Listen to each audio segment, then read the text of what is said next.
बीडच्या परळीत माणुसकीला काळिमा फासणारी घटना. परळी तालुका पुन्हा हादरला. बलात्कार, लैंगिक अत्याचार, विनयभंग एकापाठोपाठ सत्र सुरूच.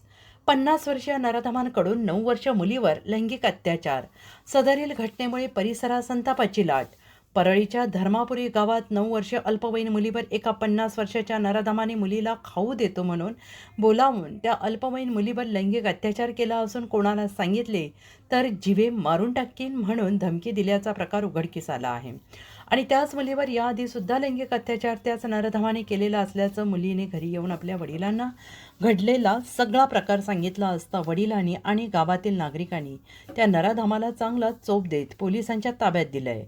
त्या आरोपीच्या विरोधात परळी ग्रामीण पोलीस ठाण्यात पोस्को अंतर्गत गुन्हे रजिस्टर नंबर 134 255 64 1 64 2 65 2 74 75 2 35 BNS 406-8-12 पोक्सो गुन्हा दाखल झाला असून आरोपी बालाजी पांचाळ याने अजून काही मुलींवर अत्याचार केला आहे का याचा तपास पथक अंबाजोगाई API जाधववर करत आहेत अशी माहिती मिळते आहे.